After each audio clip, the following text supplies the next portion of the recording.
Welcome back to iStart Insider, where we dive into the journeys of young leaders and innovators shaping the future. My name's Tanvee. And my name is Hannah, and we're going to be your podcast host for today. We're so excited to welcome Jacob Lee, a startup founder, content creator, and incoming freshman at Stanford studying computer science and economics. So let's jump right in. Jacob, welcome to the podcast. How are you today? I'm doing great. How are you guys? Great. So I know Doing great. Stanford is coming up and school's right around the corner. So how are you feeling and what are you most looking forward to? Yeah, I've been looking forward to moving in for a while. Stanford is a pretty late move-in day and first day of classes day. So for the past month, I've sort of just been rotting at home because all my friends already moved into college.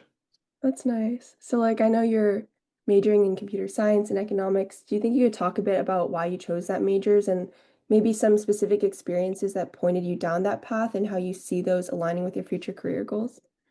Yeah, I actually applied to Stanford as an aerospace engineering major. I had a lot of extracurriculars aligned towards that, and I was pretty dead set on that's what I wanted to do. Then after visiting Stanford and talking to some faculty, I switched over to mechanical engineering. And then over the summer, I got really involved in the startup space and everything like that. So I decided to switch over to CS and economics. I see. So most of your high school stuff was surrounding aerospace engineering and all Yeah, that. yeah. And then So, when did you start getting into entrepreneurship? I would say the December of my junior year, I entered something called the Conrad Challenge, and I was able to get flown out to Houston, and pitch a product that I made. And I think that's where I met a bunch of other sort of young entrepreneurs, and that sort of got me into the journey of building something and actually thinking of ways to profit off of it. yeah, so we read a little bit about your startup for the Conrad Challenge, USOL. So could you talk a little bit about your concept, like how you met your teammates and what that entire experience was like, including competing at Houston? Yeah, so my team was five kids from my high school. We actually barely knew each other before the actual competition. I had an original team of five of my friends, um, but they all dropped out after we applied, so we had to restructure the entire team and reapply. Our product was a biodegradable and replaceable shoe sole, which is basically the bottom of the shoe. It wears out faster than all the other parts of the shoe. So we decided to create just that part of the shoe and make it so that make an adhesive so that you can remove the bottom of the shoe and simply replace the bottom part. And we made the entire shoe sole out of bio TPU, which is a lot better for the environment than rubber or normal TPU. And then obviously the entire adhesive is also biodegradable.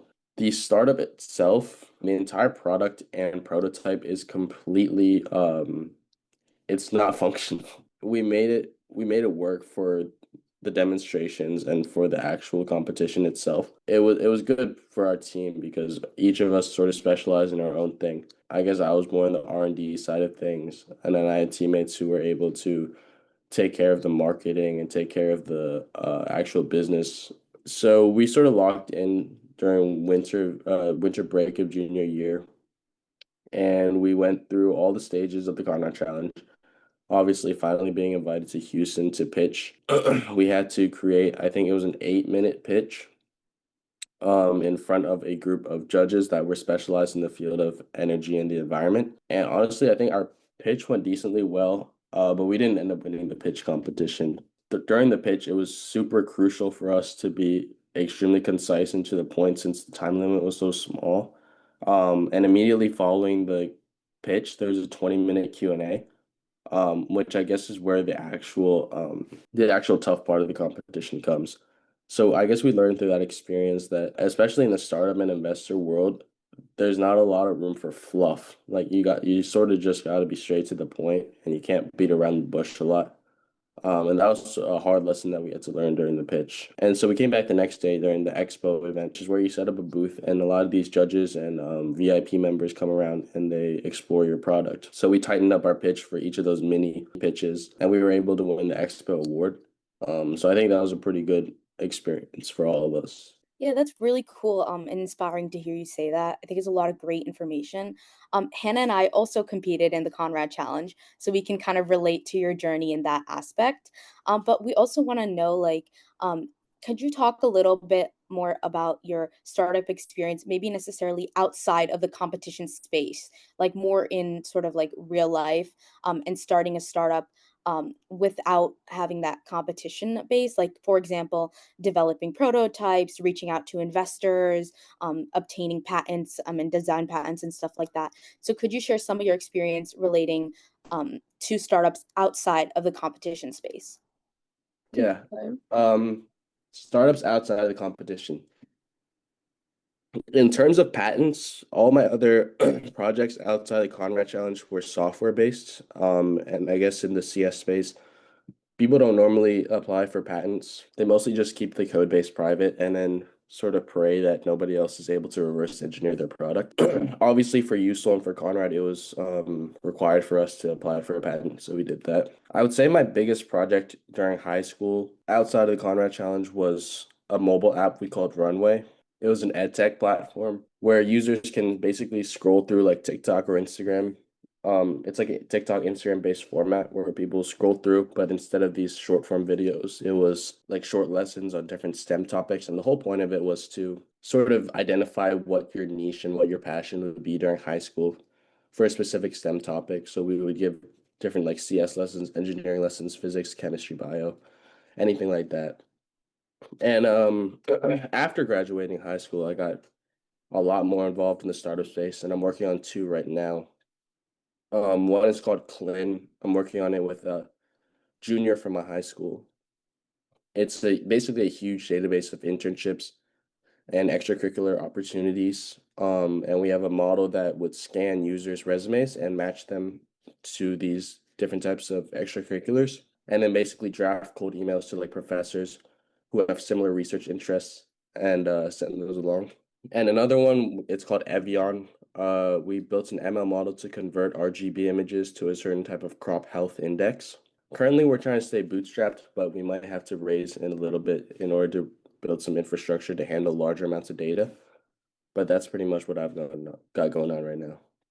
That's really cool. I think all of the ideas that you just mentioned are definitely, sorry, really cool and definitely things that I'd be interested in using. So, like, obviously, you just graduated high school and you've done all of these projects. Do you have any advice for high schoolers who want to, like, take initiative and do stuff like that? Because I know it's not easy, like, developing all of that, working with other people, and, like, trying to get investment and everything. So, like, what are your thoughts on that? Yeah, in terms of actually coming up with an idea, that's the hardest part, I would say. I think in order for down the line for your story to actually make sense, as a high schooler, you need to attack an idea that's actually personal to you. Obviously, if you're like a 25, 26-year-old engineer and you can solve any problem you want in the world, nobody's going to question why you decided to solve it. As a high schooler, when you get into that investor meeting or you get into a sales meeting, they'll ask you, why are you like 16 or 17 years old and you want to solve this particular problem? So you definitely need to choose a problem that's like pretty dear and close to you. And then when actually developing it, obviously, it's super tough to develop it all on your own.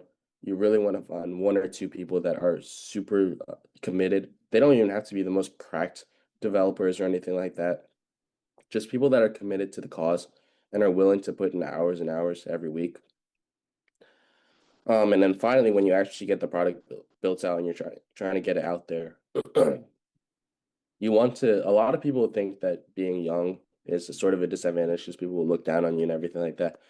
It's actually quite the opposite. A lot of these people, it depends on what industry you're in, but a lot of investors and certain industry executives, they love seeing young people do these kinds of things, and a lot of the times, just mentioning your age will get you in the door. Yeah, I think it's really great that you're doing a lot of things like this at such a young age. And I know high school's also really busy, and you probably did a lot of other extracurriculars. I saw you were involved in like music and sports and stuff. Do you have any advice on how to balance that while pursuing such like big and complex projects?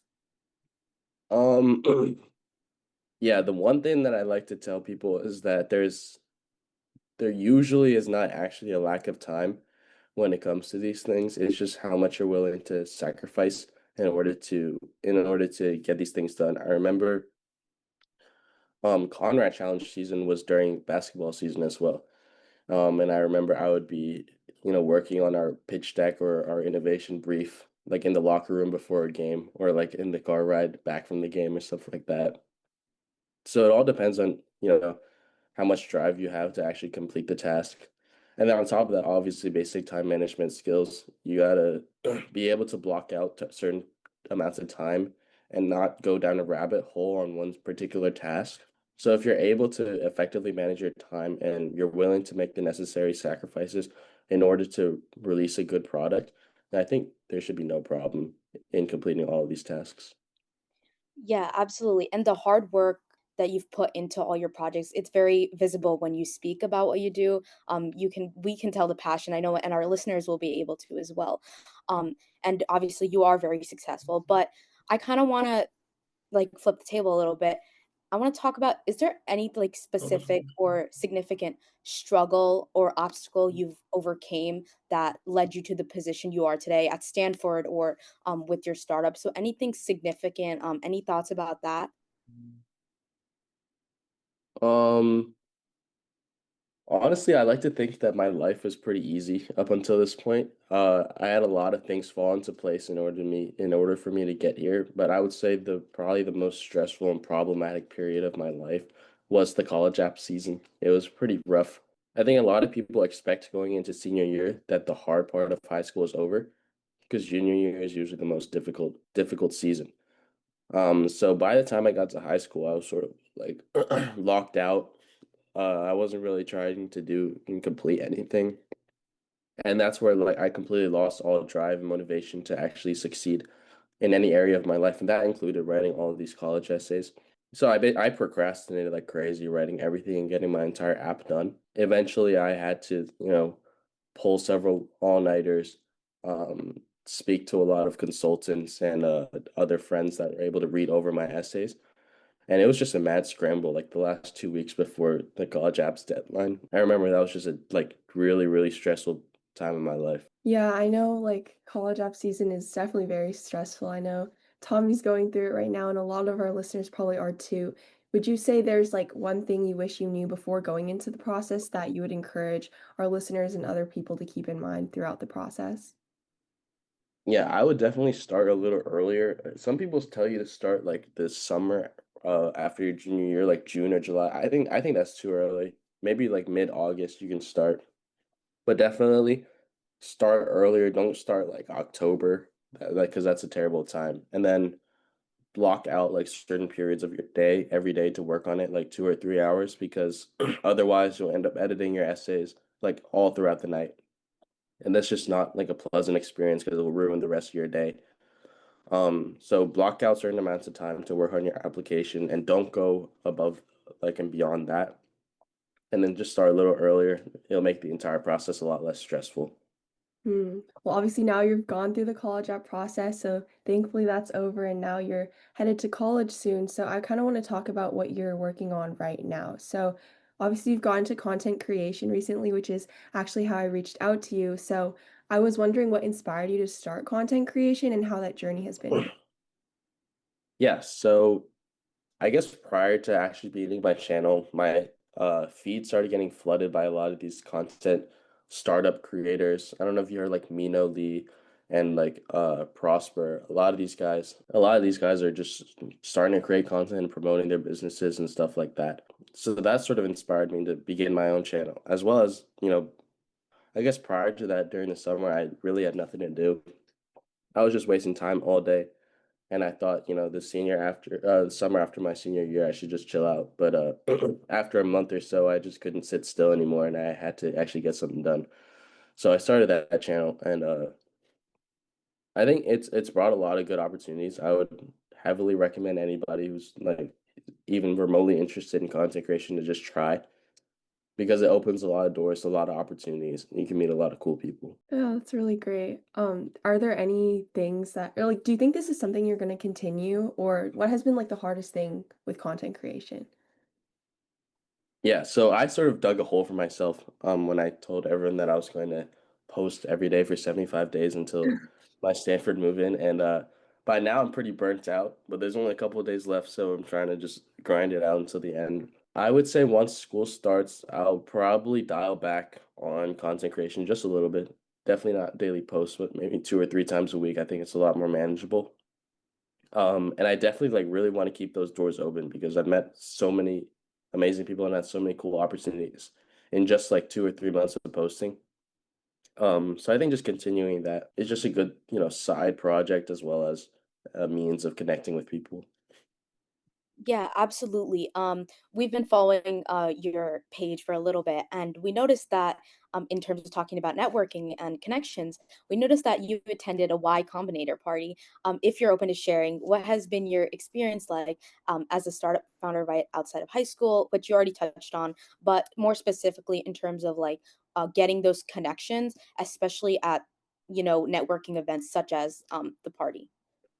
Yeah, so I got lucky with the party. I had a friend that's crazy connected in everything. Her name is Julia Lee. I met her on LinkedIn, which is a little embarrassing, but Uh, I met her through there, and she's crazy connected in SF, and she was attending this party, so I tagged along as her plus one. And talking to a lot of people there, a lot of young people, like young 20, mid, low 20s. Everyone's just all in on their startups. It was crazy to me. Like half of them were dropouts, and they all just moved to SF, to pursue their projects full time. Talking to all these people, it's pretty inspiring to see how locked in they are on their vision and how much they actually believe in themselves, so much to the point that they're willing to drop out of college. And it was basically a normal party. It was like a normal house party with like music and there was music and lights and steam machines and everything like that. It was a pretty crazy party. It was packed. But everyone there was instead of, instead of brain rotting and talking about random stuff, everyone was talking about their AI startups, which was an interesting experience. But it was cool to meet so many amazing people. On top of founders, there were a little bit older people, a lot of investors there as well. So I was able to connect with some of those people. And again, I think that's where like being able to weaponize your age came in really handy because every time I told somebody I was an incoming freshman or I was 18 years old, all of a sudden their attentiveness goes up and they're wondering like why is this kid at this party? So it was an interesting experience to meet all these people that are completely locked in on their vision and then also cool to see how leveraging, your age and your situation can get you into the room a lot of the times. Yeah, again, I really think it's so great that you're doing all of this and connecting with all these people at such a young age, and that's definitely very inspiring. I know you mentioned that a lot of the people you met are working on like AI startups, and you yourself have done a lot of startups related to software. So, like, what are you doing to like pursue these interests in like AI, machine learning, and how do you see these like sectors shaping the future? Because I know you're also interested in like ed tech with the startups that you developed in high school and out of high school. So. Yeah, so I started with these two startups I'm working on right now. I started off as non-technical.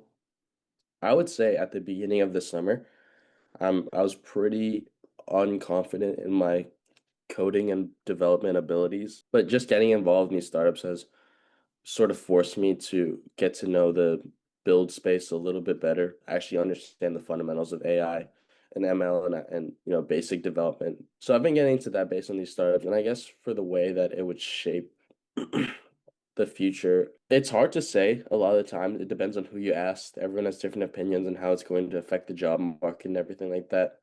I would say that those who would succeed normally in software development and startups would succeed anyways, even with the rise of AI. Those who would struggle to get by and struggle to even land a software engineering job would probably become obsolete because of AI. But if you're able to adapt to different circumstances and you're like you genuinely understand the field of work that you are in, I think there will be no issue in actually finding a job. In terms of all these AI startups, a lot of people are referred to it as a bubble, sort of like when the internet came out. A lot of these smaller companies just made a huge amount of money just by benefiting off of a sudden boom. And so right now we're in a weird spot where everyone can use AI to build their AI startups, and it doesn't even need to be technically advanced or anything like that. And investors are just throwing millions and millions of dollars at these startups because they have AI in them or because some random cracked kid is building it out of his basement. So I think that will come to an end at some point. I think people will begin to realize that this is just the AI craze. And a lot of these solo startups that really just sprout out of nowhere and build in 2 weeks and then get acquired for like $5 million. I don't think those will exist anymore in a little bit. But the bigger, like actually well developed products will stay. And then hopefully they grow into actual companies. And then the job market is, if you could succeed in the job market 20 years ago, I think you could succeed now and you could succeed 20 years into the future. So I don't think it's a big deal to worry about.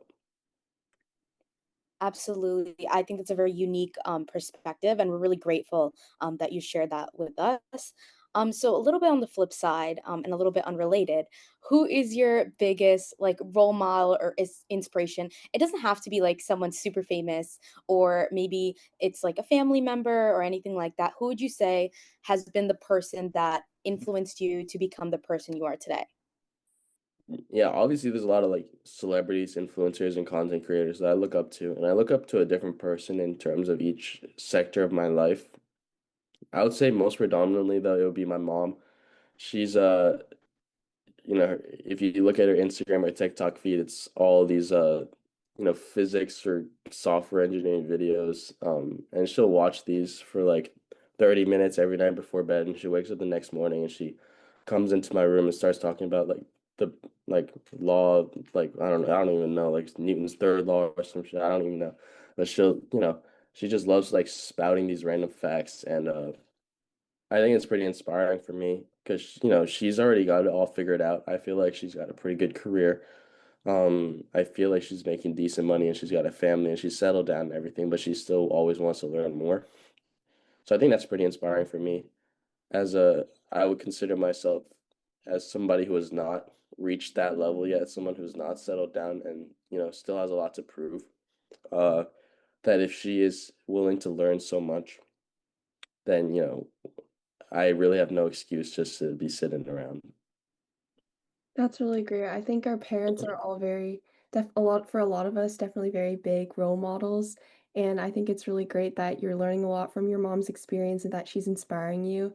And I think also a lot of our listeners can also feel inspired by your journey and what you've done. I know you said like you haven't gotten everything figured out and but you've still done a lot and you've still gone through the whole high school experience. And like I said, a lot of our listeners are going through that right now. So do you have like what have been your biggest takeaways from high school and like what do you think is your biggest piece of advice for people who are going through that right now and be interested in pursuing a path similar to yours?